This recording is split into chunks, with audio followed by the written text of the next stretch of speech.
No, we don't, mate. We're not doing that. And they insisted on keeping the aeroplanes. Now, at least one of those aeroplanes was pushed away from Le Bourget into storage and is rumoured to still be somewhere in the Paris area because someone said, "You're not having my aeroplane, mate." Well, obviously in French.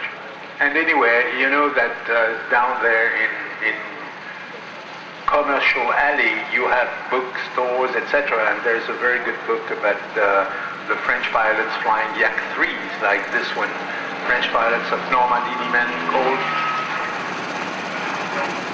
Of course, the Luftwaffe had a hard time fighting the Russians. The Eastern Front were real nightmare.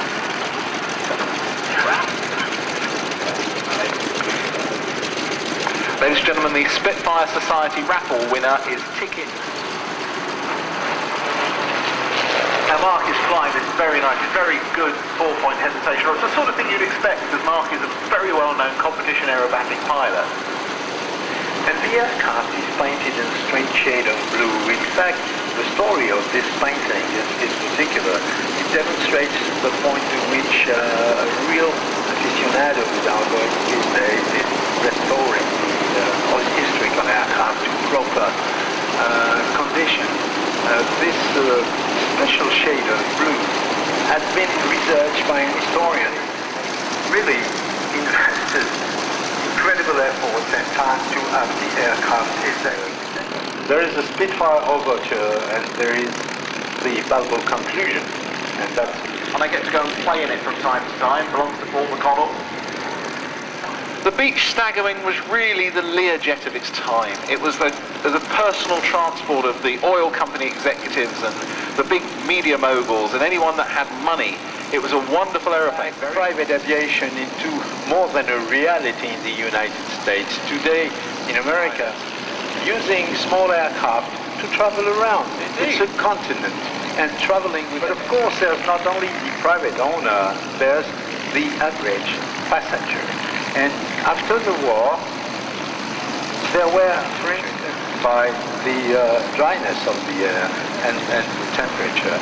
And so after the war, the United States kept every type of air, for instance, airlines like British European Airways, or Air France, or Alitalia, or KLM, or all of them, came to Arizona in 1946 and bought those sleek, superb wonders each other.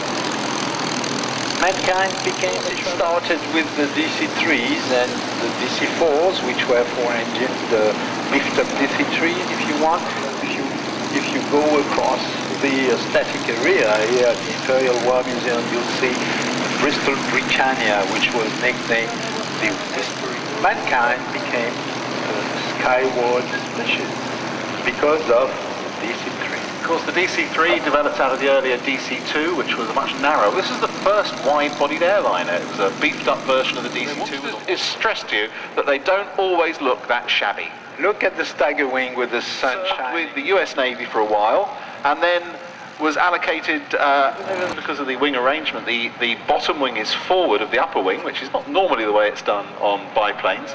This was mass formation flying, was the kind of display that would demonstrate, New York, and landed in New York. I think there were, 48 of them, or a huge number of Savoia Marchettis, all white, with the three colors of Italy.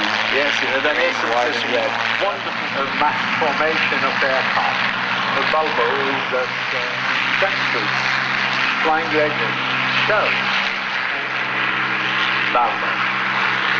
And just briefly, ladies and gentlemen, 652, you just done gone and won.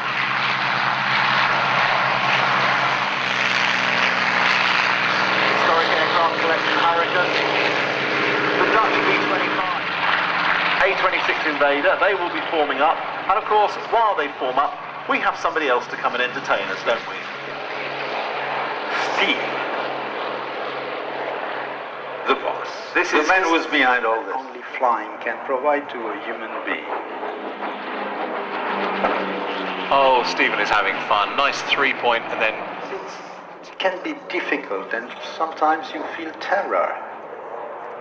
But the jubilation of it, the happiness you have.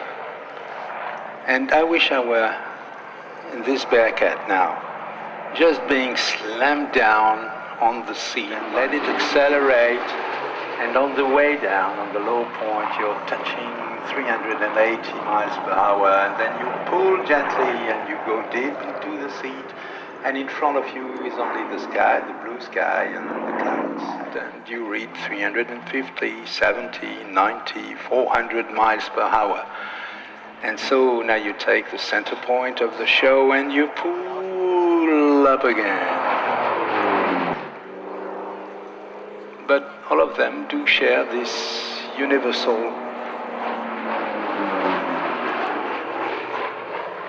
thirst for being free once you're in the sky and you're using to the full the three dimensions God or nature has given us.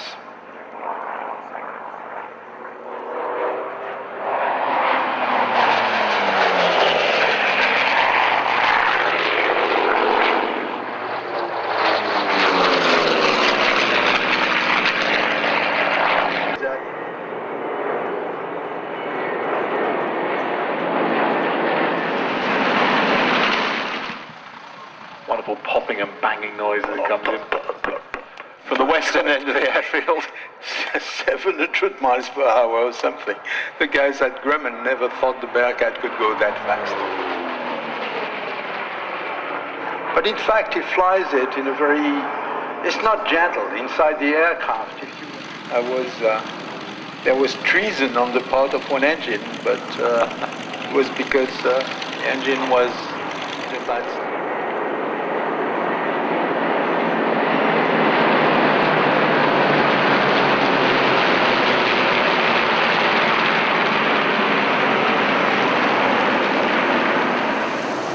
Look at the individual aircraft inside the Balbo, you'll see, well, you catch glimpses. For instance, the P-40, which was in Pearl Harbor on the 7th of December 1941. Some people we must thank now that the Balbo is coming to number 2, which is on its left. Number 2, they keep rolling, don't stop in the middle of the run to your parking position. His cheek, very good grass, very well mowed. Cat between the George Perez, landing. Yeah, and you know what happened with the aircraft the first time he tried to fly it? Kinsey leading.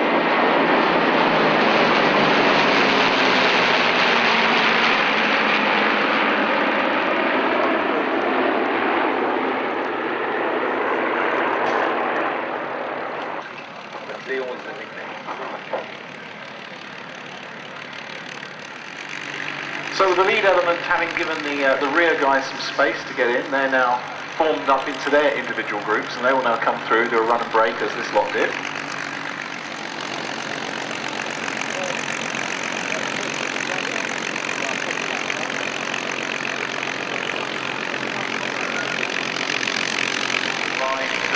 Not any more space here.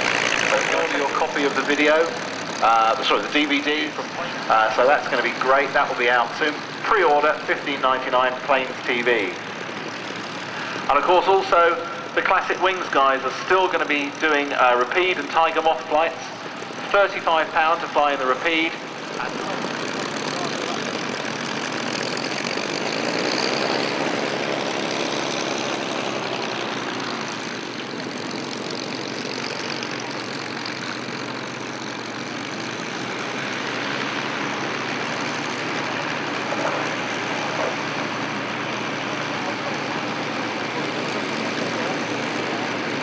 The last elements are now coming in from the left and will break to individual aircraft one after the other, and then the taxiing show, which concludes every Flying Legends, where you have Pete John and Leon Mathis in the P-51s.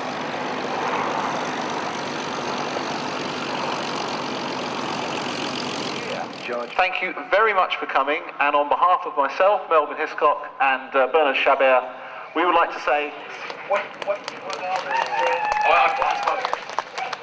Thank you! Thank you. Shall I curtsy?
Ladies and gentlemen, just one more announcement before you leave the site. Don't forget to get your Souvenir Flying Legends calendar available from in front of the control tower. That's your Souvenir Flying Legends calendar.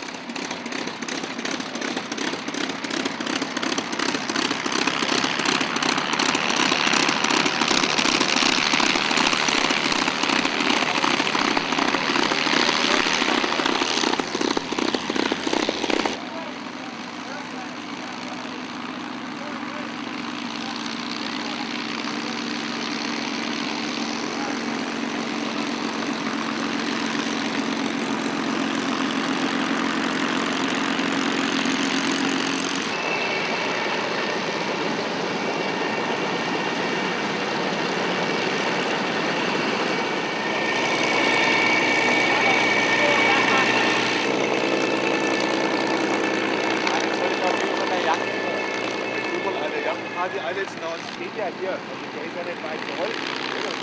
Ja, ich war die ganze Zeit so, dann hast du dann gleich